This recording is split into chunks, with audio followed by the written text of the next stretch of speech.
Hello दोस्तों, मैं हूं एडवोकेट ईशान, एक्सपर्ट वकील में आपका स्वागत है। दोस्तों, आजकल का जो टेक्नोलॉजी का युग है और हम उसमें जो मोबाइल का उपयोग है या फिर लैपटॉप का उपयोग है या फिर कंप्यूटर का उपयोग है वो अक्सर बहुत ज्यादा करते हैं। इसके साथ साथ हम जनरली हर एक कम्युनिकेशन के लिए इन डिवाइस का उपयोग करते हैं, चाहे वो फिर बिजनेस कम्युनिकेशन का हो या फिर कोई पर्सनल कम्युनिकेशन से रिलेटेड हो। लेकिन जो कम्युनिकेशन है तो मिसमैच आएगा, दिक्कतें होंगी, प्रॉब्लम्स भी होंगे, तकरारें भी होंगी। तो ऐसी परिस्थिति में हमें अक्सर जो हमने इस डिवाइस से बात किया होता है, इस डिवाइस से हमने एक दूसरे से बात की होती है, तो हमारी जो बात है उसे सही साबित करने के लिए कई बार ऑडियो जो रिकॉर्डिंग है उसका सहारा लेना पड़ता है, कई बार वीडियो रिकॉर्डिंग का सहारा लेना पड़ता है, चैट हिस्ट्री है, स्क्रीनशॉट है।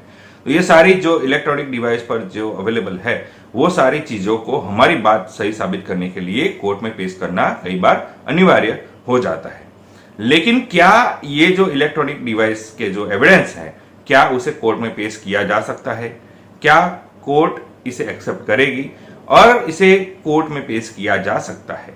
तो क्या कानून क्या है, क्या प्रोसीजर है और सुप्रीम कोर्ट ने इस इलेक्ट्रॉनिक डिवाइस एविडेंस के बारे में क्या गाइडलाइंस जारी की है, इन सारी बातों का आज हम इस वीडियो में जानेंगे। तो वीडियो को अंत तक जरूर देखिएगा ताकि आपको इन्फॉर्मेशन पूरी मिल सके। और अगर आपने अभी तक हमारे चैनल को सब्सक्राइब नहीं किया तो अभी सब्सक्राइब कर लीजिए और साथ ही में बेल आइकन भी दबा दीजिए ताकि ऐसे लीगल नॉलेज, लीगल वीडियो आपको मिलते रहे। तो चलिए शुरू करते हैं।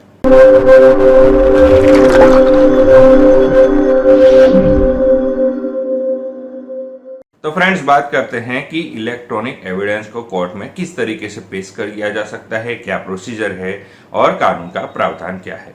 तो देखिए, इलेक्ट्रॉनिक एविडेंस में बात करें, डॉक्यूमेंट्स के बारे में बात करें तो इसमें दो प्रकार के डॉक्यूमेंट्स आते हैं। एक तो है इलेक्ट्रॉनिक रिकॉर्ड्स आता है और दूसरा है इलेक्ट्रॉनिक सर्टिफिकेट आता है। अब हम दोनों को बारी बारी समझते हैं कि दोनों में क्या है। तो पहली बात करते हैं इलेक्ट्रॉनिक रिकॉर्ड की बात करते हैं। तो इलेक्ट्रॉनिक रिकॉर्ड उसे कहा जाता है जो कि किसी भी इलेक्ट्रॉनिक डिवाइस पर से बनाया जाता है और फिर उसे सेव या फिर स्टोर किया जाता है। यानी कि कोई भी इलेक्ट्रॉनिक डिवाइस जैसे कि मोबाइल है, लैपटॉप है, कंप्यूटर है, अदर्स जो इलेक्ट्रॉनिक डिवाइस है उससे उसे बनाया जाता है और उसे सेफली वहीं पर स्टोर किया जाता है या फिर सेव किया जाता है। अब इलेक्ट्रॉनिक रिकॉर्ड्स के अंदर कौन कौन से रिकॉर्ड्स आ सकते हैं? तो देखिए, ईमेल आता है, चैट आता है, फिर ऑडियो रिकॉर्डिंग है, वीडियो रिकॉर्डिंग है और अदर जो है इलेक्ट्रॉनिक जो रिकॉर्ड्स है वो आते हैं। यानी कि किसी भी डिवाइस से, इलेक्ट्रॉनिक डिवाइस उसे बनाया गया है और उसे सेव किया गया है, उसे इलेक्ट्रॉनिक रिकॉर्ड्स कहा जाता है। अगर आप इसे कोर्ट में पेश करना चाहते हैं तो क्या कैसे पेश करें? तो इंडियन एविडेंस एक्ट 65B के तहत आप इसे कोर्ट में पेश कर सकते हैं। और अगर आप प्रॉपर प्रोसीजर से जाते हैं, प्रॉपर जो प्रावधान दिए गए उसका प्रॉपर पालन करते हैं, तो जो आपका इलेक्ट्रॉनिक जो एविडेंस है उसे कोर्ट में एडमिसिबल यानी कि कोर्ट में अप्रूव किया जाएगा। लेकिन अगर कहीं ना कहीं अगर प्रावधान जो दिए गए उसका पालन नहीं होता है या प्रॉपर प्रोसीजर यहाँ पर फॉलो नहीं की जाती है तो फिर जो है आपका जो इलेक्ट्रॉनिक एविडेंस है वो कोर्ट में रिजेक्ट भी हो सकता है। तो क्या क्या प्रोसीजर है, क्या प्रावधान है, किन बातों का हमें ध्यान रखना चाहिए, आइए ये समझ। तो पहली यहाँ पे ये शर्त है कि जो भी कोई भी इलेक्ट्रॉनिक रिकॉर्ड्स बनाया जाता है, किसी भी व्यक्ति के द्वारा इलेक्ट्रॉनिक रिकॉर्ड बनाया जाता है और किसी भी इलेक्ट्रॉनिक डिवाइस पर जो रिकॉर्ड बनाया जाता है तो वो व्यक्ति उस जो डिवाइस का ऑथोराइज यानी कि उस ऐसा करने के लिए वो ऑथोराइज होना चाहिए, वो उस डिवाइस का मालिक होना चाहिए। ऐसा नहीं है कि किसी और के हाथ में कोई डिवाइस लग गया और उसने किसी घटना को कैप्चर कर लिया और वो अनऑथोराइज है फिर भी इस तरीके से काम कर ले, ऐसा नहीं होना चाहिए। यानी कि जिस इलेक्ट्रॉनिक डिवाइस से जो कैप्चर किया गया है या फिर रिकॉर्ड किया गया है या फिर रिकॉर्ड बनाया गया है तो वो डिवाइस का जो मालिक है वही ऑथोराइज है, वही ये चीज कर सकता है। दूसरी बात आपको ध्यान रखनी है कि यहां पर ये कहा गया है कि जो इलेक्ट्रॉनिक डिवाइस से जो रिकॉर्ड्स होता है तो ये एक रूटीन वर्क होना चाहिए। अब रूटीन वर्क यानी कि क्या होता है कि जैसे किसी व्यक्ति ने अपने घर के सामने यहाँ पर एक सीसीटीवी लगाया है ताकि अपने घर की जो सुरक्षा है उसके लिए वो सीसीटीवी उसने लगवाया है। अब उसने किसी घटना को कैप्चर करने के लिए तो लगवाया नहीं है, लेकिन किसी कारणवश कोई जो सीसीटीवी में ऐसी घटना कैप्चर हो जाती है जो कि किसी केस में सबूत के तौर पर, एविडेंस के तौर पर काम आ सकती है। तो इस तरीके का जो है रिकॉर्ड्स है वो वैलिड माना जाता है, क्योंकि यहाँ पर ये पर्पस नहीं था कि किसी इस तरीके की जो है या इस तरीके का किसी दूसरे व्यक्ति की जो प्राइवेसी को वायलेट करके कैप्चर किया जाए, उसका यहाँ पर इंटेंशन नहीं था। एक रूटीन वर्क था कि अपने घर के सेफ्टी के लिए यहाँ पर जो है सीसीटीवी फुटेज लगाए थे, लेकिन कारणवश यहाँ पर किसी ऐसी घटना को कैप्चर हो गई। तीसरी बात है कि जिस इलेक्ट्रॉनिक डिवाइस में ये रिकॉर्ड किया गया है, जिस इलेक्ट्रॉनिक डिवाइस में इसे कैप्चर किया गया है, इसे सेव किया गया है, वो डिवाइस प्रॉपरली वर्क करना चाहिए। जब घटना बनी तब भी वर्क करना चाहिए और उसके बाद भी वो प्रॉपर वर्क करना चाहिए। इसके साथ साथ उसे प्रॉपर फॉर्मेट में भी सेव करना अनिवार्य है और किसी भी तरह की यहाँ पर उस जो है क्या रिकॉर्डिंग से कोई छेड़छाड़ नहीं होनी चाहिए। टोटल जो जितना भी उस पर रिकॉर्ड किया गया है या फिर जो रिकॉर्ड बनाया गया है उसमें कहीं पर भी यहाँ पर एडिटिंग या फिर मॉर्फिंग नहीं होना चाहिए। ओरिजिनल कंटेंट ही उसमें होना चाहिए।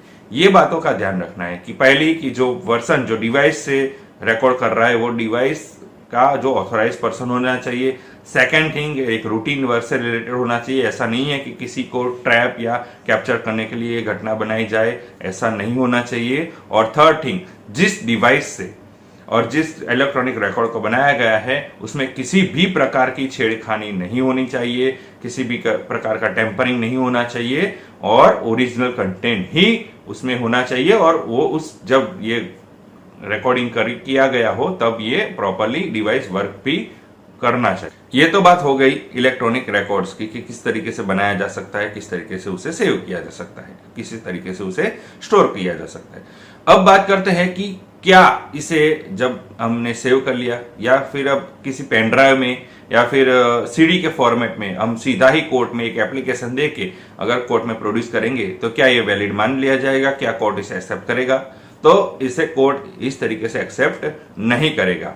आपको इलेक्ट्रॉनिक रिकॉर्ड के साथ साथ आपको एक सर्टिफिकेट, इलेक्ट्रॉनिक सर्टिफिकेट आता है, वो भी आपको पेश करना पड़ेगा, तब कोर्ट उस एविडेंस को, इलेक्ट्रॉनिक रिकॉर्ड्स को एडमिट करेगी। अब ये सर्टिफिकेट क्या होता है? तो देखिए, Indian evidence act section 65B sub section 4 के मुताबिक एक सर्टिफिकेट है, उसे आपको पेश करना होता है। अब सर्टिफिकेट में क्या आता है? तो ये एक एफिडेविट टाइप का एक फॉर्मेट होता है और इसमें जो जिस डिवाइस का जो मालिक है, जिसने इलेक्ट्रॉनिक रिकॉर्ड्स यहाँ पर बनाए हैं या फिर सेव किया है, तो वो ऑथोराइज पर्सन यहाँ पर एक एफिडेविट टाइप का एक सर्टिफिकेट रजू करता है कि मैंने इस डिवाइस से इस तरीके का जो है रिकॉर्ड्स बनाए हैं, यानी कि डिवाइस का नाम आना चाहिए, फिर किस फॉर्मेट में बनाया है, यानी कि फोटोस है यानी कि जेपीजी फॉर्मेट है, या ऑडियो है तो MP3 है, या फिर MP4 है, या वीडियो फॉर्मेट में है, तो वो उसमें यहाँ पर डिटेल होनी चाहिए कि इस डिवाइस से ये बनाया गया है, इस फॉर्मेट में बनाया गया है। इसके साथ साथ यहाँ पर ये भी डिटेल्स आनी चाहिए कि इस डिस्क्रिप्शन कि इस कितना है, लेंथ कितनी है, कितने समय का ये रिकॉर्डिंग है, क्या है, कितने समय से कितने समय का, यानी कि पूरा डिस्क्रिप्शन इसके अंदर यहाँ पर जो है मेंशन करना पड़ेगा। और उसके बाद जो है एक सर्टिफिकेट जो है अटैच करना पड़ेगा, तब जाकर जो है जो कोर्ट उसे एडमिट करेगी। लेकिन क्या हर मामले में सर्टिफिकेट रजू करना अनिवार्य है? कैसा जरूरी है कि हर बार जब इलेक्ट्रॉनिक जो रिकॉर्ड्स पेश किए जाए तो सर्टिफिकेट ही अनिवार्य हो? तो ऐसा नहीं है। इट डिपेंड, एक प्रोसीजर का भाग है। सो ऑनरेबल सुप्रीम कोर्ट ने यह कहा कि ये एक प्रोसीडिंग का भाग है। अगर कोर्ट चाहे तो सर्टिफिकेट बिना भी इस तरीके के जो रिकॉर्ड्स है उसे एडमिट कर सकती है। लेकिन कब? कि जब जिस डिवाइस से उसे रिकॉर्ड किया गया है और जिस डिवाइस में उसे सेव किया गया है उसे ही पेश कर दिया जाए, तो कोई सर्टिफिकेट की जरूरत ही नहीं है। कि इस जैसे कि कोई मोबाइल है और उसी मोबाइल में सब सेव किया गया है, तो फिर उस मोबाइल को ही आप पेश कर देते हैं, तो फिर उसमें सर्टिफिकेट की जरूरत नहीं रहती है। लेकिन कुछ ऐसी कंडीशन होती है कई बार कि जो जिस इलेक्ट्रॉनिक डिवाइस से उसे बनाया गया है उसे कोर्ट में पेश करना संभव नहीं होता है। फिर उसके बाद क्या होता है कि पेन ड्राइव या सीडीज में उसे स्टोर किया जाता है और फिर उसे सीडी या पेन ड्राइव पेश की जाती है। तो ऐसे समय में सर्टिफिकेट अनिवार्य बन जाता है।